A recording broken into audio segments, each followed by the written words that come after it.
Attendez. Comme le titre l'indique, le Bayern est juste trop fort. Footballistiquement parlant, collectivement parlant, dans le jeu c'est beau, il y a des belles phases de possession, etc., mais la finition devant les cages, les gars. Le manque d'efficacité dont le Bayern a fait preuve ce soir au Santiago Bernabéu, croyez-moi que si j'étais supporter du Bayern, actuellement je serais grave dégoûté. Dès le début du match, déjà on a Upamecano qui rate ça alors qu'il est tout seul dans la surface de réparation du Real Madrid. En première mi-temps, on a eu une équipe du Bayern qui était très clairement supérieure au Real Madrid, avec notamment un Olise sur le côté qui faisait un travail comme pas possible. Le nombre de fois où il a envoyé Carreras, carrément j'ai arrêté de compter au bout d'un moment. Et à force de trop rater, le Bayern a quand même concédé quelques situations en contre, mais heureusement pour eux, ils avaient un grand Manuel Neuer qui a réalisé de grosses parades en première période. Et juste avant la mi-temps, à la 40e minute, on a Luis Diaz qui est venu ouvrir le score. Et au retour des vestiaires d'entrée sur une passe de Olise, on a Harry Kane qui est venu marquer le but du 2-0. Et après ce deuxième but, on s'attendait tous à voir un Bayern qui allait dérouler avec un troisième, un quatrième but, etc. Mais pas du tout. Côté Madrid, en seconde période, eux aussi, ils ont également manqué d'efficacité, notamment avec cette action de Vinicius qui est tout seul et qui malheureusement met le ballon à côté. Et à force de pousser dans les 15 dernières minutes, on a Mbappé qui est venu marquer le but du 2-1 pour réduire le score. Malheureusement pour les Madrilènes, le but d'Mbappé n'aura pas suffi,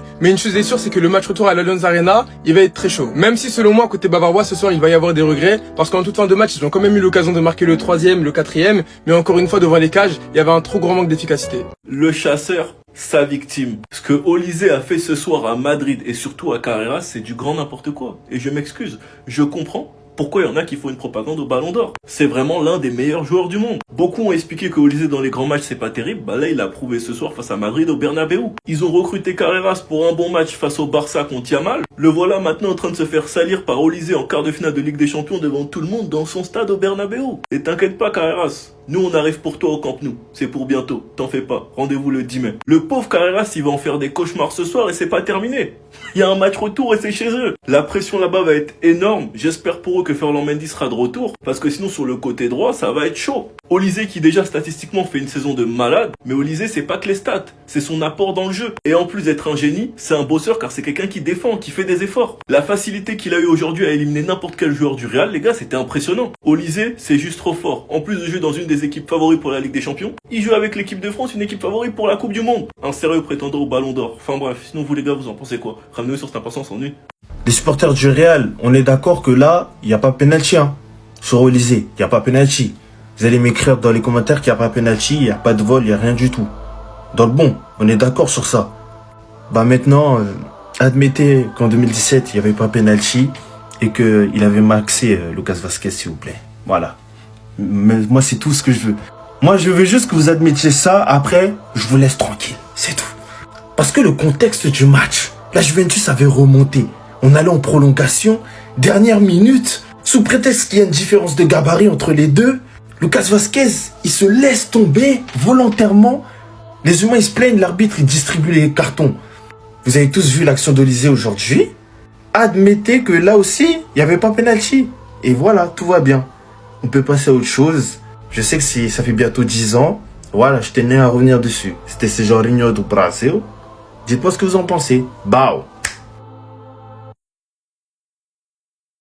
Plus fort que Yamal, vous dites? Non. J'ai toujours dit que cette comparaison salissait le foot.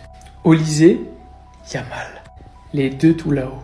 Mais maintenant que j'ai votre attention, faut qu'on parle des Français ce soir en Ligue des Champions. Faut qu'on parle du niveau proposé par les joueurs français sur la pelouse au Santiago Bernabéu. Kylian, buteur ce soir, cette saison toute compétition confondue, 45 buts, 8 passes décisives. Le seul à avoir troué Neuer, même si c'était compliqué. Supplément, il a dû défendre avec Trent sur Luis Diaz. Et il l'a fait, faut le souligner. Dayo Upamecano, accompagné de Jonathan Schumtrotter. Le match d'Upamecano ce soir me fait me poser la question, n'est-il pas le meilleur défenseur central du monde actuellement? Ouais, il a failli faire des dingueries, mais waouh. Faut voir le nombre de retours qu'il a dû faire à la course sur Kylian et Vinicius. Jouer aussi haut face à des flèches pareilles et les jouer à la course, pas au piège du hors-jeu, j'applaudis seulement. Et le meilleur pour la fin. Michael Olise devient le premier joueur français de l'histoire, mesdames et messieurs, à réaliser 25 passes décisives en une seule saison, toutes compétitions confondues. Et on est le 7 avril. Cette saison, 18 buts, 26 passes D, et la saison n'est pas encore finie. Et si on parle toutes compétitions confondues, il y a la saison en club et le mondial. Non, très sincèrement, c'est pas parce que j'ai peur ou quoi que ce soit, parce que c'est pas le cas. C'est 2 joueurs que je porte dans mon cœur. Mais s'il vous plaît, arrêtez de vouloir créer une rivalité entre Olysée et Lamine Yamal. Pour une fois, est-ce qu'on pourrait avoir la chance d'avoir 2 joueurs de football qui proposent du beau football, efficace, qui profitent au collectif, sans forcément les opposer matin, midi et soir? En tout cas, comme l'a dit Upamecano, c'est clairement un prétendant pour le Ballon d'Or. Oh oui. Attendez. Michael. Non, ce soir, t'as pas blagué ce soir. Hein. Non, ce soir, chapeau, carrément, je baisse les armes. Non, je baisse les armes parce que c'est vrai que bon, comme il y a la petite guéguerre sur les réseaux, Olysée, Yamal et tout, j'aime bien y participer parfois, même si en vrai, j'aime pas trop les bêtises du genre. Mais effectivement, ce soir, je le dis haut et fort et je l'assume. Tu es le meilleur ailier du monde. Derrière Lamine Yamal. Non les gars, parce que pour moi il reste quand même derrière Lamine Yamal. Mais en étant plus sérieux 2 minutes, le match qui nous a pondu ce soir au Olysée les gars, c'est juste incroyable. Carreras le pauvre, carrément je crois il va en faire des cauchemars. Le boulot qu'a effectué Michael Olysée sur son côté droit ce soir les gars. Mais en fait le football c'est ça. C'est ça le football, c'est ça un ailier, c'est ce qu'on lui demande. L'intelligence de jeu, les bons choix de passe, les bons dribbles au bon moment, quand faut doser il dose. Sur le deuxième but d'Harry Kane, il lui dose parfaitement, derrière il te la place. En fait, je sais même pas quoi dire. Ce soir, en 4K Mundo Visio, devant le monde entier, il nous a montré c'était quoi un ailier. Et oui, là, on peut le dire, Olysée, cette saison, il a son match référence. Il y avait pas mal de débats vis-à-vis de ça, mais dans les grands matchs, Olysée, il est pas là. Là, ce soir, il nous a montré qu'il était présent. Il a répondu plus que présent. Et personnellement, moi, je te tire mon chapeau. Bref, en tout cas, n'hésitez pas à me donner vos avis dans les commentaires, histoire de savoir ce que vous en pensez. Et moi, je lirai tout ça.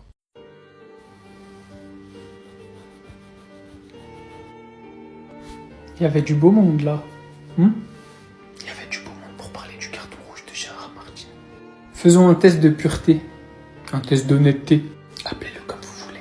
Voyons voir combien de vos créateurs favoris ce soir, après la défaite du Real 2-1 à domicile face au Bayern, vont parler cette action à la toute dernière minute du match qui aurait pu donner une avance de 2 buts d'écart au Bayern avant le match retour chez eux. Oui, un penalty c'est pas marqué d'office. Quand même. Harry Kane cette saison, c'est 55 buts, dont 70 sur penalty. Permettez-moi de douter. Même s'il a boité, même s'il aurait dû sortir, celui-là il l'aurait mis au fond. Je crie même pas au scandale, hein. Je crie même pas au vol, je crie même pas à la corruption. Parce que ça arrive dans plein de matchs. Tout ce que je vous dis, c'est juste scrollez un petit peu. Faites un tour sur TikTok. Et vous voyez combien de personnes vont en parler. Comme le Real a perdu, personne n'en parlera. Sauf qu'au match retour, ça pourrait changer beaucoup de choses. Donc je pose ça là. Voilà, faites-en ce que vous voulez, disposez-en à votre guise. Après tout, je suis là que pour vous servir. Ce qui est frustrant, c'est que je peux même pas les vanner. Parce que 2-1, c'est archi bien payé pour Madrid. Et encore une fois, comme face à City, sauf que là, c'est avec une défaite, Madrid a encore une fois surpris tout le monde. Et prouve qu'ils sont capables de faire mal à n'importe quelle équipe. Parce que là, on parlait du Bayern, une des meilleures équipes du monde. Et avec le nombre d'erreurs et le manque de finition du Bayern, s'ils avaient pas un énorme Neuer ce soir, ils auraient très bien pu couler dans ce match. Neuer qui a d'ailleurs dégoûté Vinicius et Mbappé. Et même sur le but du Real, sur une superbe passe de Alexander-Arnold, ce grand malade de Neuer était sur le ballon. Heureusement que Brahim Diaz n'était pas loin. Le raté d'Upamecano en début de match, le raté de Gnabry sur l'offrande de Pitarch, tout ça c'est des détails qui sont interdits en Ligue des Champions et encore moins contre Madrid et surtout au Bernabeu. Mais bon, il y a quand même eu une ouverture du score du Bayern sur un but de Luis Diaz sur une superbe passe de Gnabry, le but d'Harry Kane sur le 2-0 sur un boulot d'Olysée. Olysée, ce qu'il a fait à Madrid aujourd'hui, les gars, désolé. Je comprends pourquoi certains font la propagande au Ballon d'Or, mais lui on fera une vidéo pour lui. Tchouaméni suspendu et cette absence va faire beaucoup de mal au Real. Et honnêtement, pour moi, Taïl a eu de la chance sur la couleur du carton parce que ça aurait très bien pu être rouge. Enfin bref, sinon vous les gars, vous en pensez quoi? Ramenez-vous sur cette personne s'ennuie. Est-ce que Yamal a déjà joué avec Carreras comme ça, les gars? Ah non, les gars! C'est ce genre de propos qui rappellent que le football est un sport qui fonctionne beaucoup à la culture de l'instant. Quand ce mec sorti de je ne sais où demande si Yamal a déjà cook Carreras comme ça, c'est parce qu'il sort de l'émotion du match. Il prend pas en compte le fait que Yamal, à chaque fois qu'il joue contre le Real, il est pris à plusieurs, que Carreras n'est jamais réellement en 1v1 avec lui, et que les rares fois où il est en 1v1 avec Carreras, il fait ce qu'il veut de lui aussi. Tous ces éléments-là, il ne les prend pas en compte parce que le football est un sport où tous les 3 jours, il peut y avoir un nouveau meilleur joueur du monde pour les gens. Et c'est ok. Carreras s'est fait cook hier par Olysée et les gens disent que Olysée est sur une saison de Ballon d'Or. Et si ce soir Yamal tabasse l'Atlético, il sera le nouveau meilleur joueur du monde pour les gens. Le plus important, c'est que ce soit Michael Olysée ou Lamine Yamal, dans leur registre, c'est les meilleurs. Ils sont incroyables à avoir joué. Et ils ont juste à continuer comme ça, comme Thierry Henry le dit si bien. C'était Sijorinho do Brasil. Dites-moi ce que vous pensez de tout ça finalement. Bao. Et qui le fou qui lui a dit que Kylian c'était un Algérien? Il a vu un basané, un maillot blanc, il a eu des remontées. La dernière fois que je l'ai vu à ce niveau-là, où il a envoyé parade sur parade, il voulait rien laisser rentrer, même le but il est rentré avec la goal line. Quand je vous dis rien, c'est rien. Vous savez tous c'était quand la dernière fois que vous avez vu Manuel Neuer jouer à ce niveau? Dernière fois que vous l'avez vu jouer défenseur central, comme un malade mental. Parce que ce mec-là il a 40 balais. Et on va pas se mentir, c'est le plus grand gardien de l'histoire pour beaucoup d'entre nous, moi y compris. Il a révolutionné son poste. Mamboundé sur les dernières années, il a fait quelques saisons où il commençait à serrer l'ancien. Mais aujourd'hui, il a décidé juste un peu d'inverser le cours des choses. Lui qui a tant perdu face au Real de Cristiano Ronaldo. Lui qui a si peu battu le Real. Parce qu'on nous cassait la tête avec l'historique entre les deux clubs. Le Bayern, ils les ont pas battus depuis 1860. Et bah aujourd'hui, c'est chose faite. Et monsieur, il y est pas pour rien. Qu'est-ce qu'il en a sauvé des parades. Qu'est-ce que j'ai mouillé mon caleçon de head watcher. Mais Manu, il a juste rappelé à tout le monde c'est qui le boss. C'est qui le patron. Et pourquoi c'est lui qui a la couronne. Est-ce que Yamal a déjà joué avec Carreras comme ça, les gars? Ah non, les gars. Aujourd'hui, j'ai dit j'allume ma télé pour Olysée. C'est l'une des premières fois que j'allume ma télé pour Olysée quand c'est important et quand ça tire dans le quartier. Et ce qu'il a proposé à Carreras, les gars, ce qu'il a proposé à l'équipe du Real Madrid, c'est du n'importe quoi. En fait, c'est une folie d'être facile comme ça.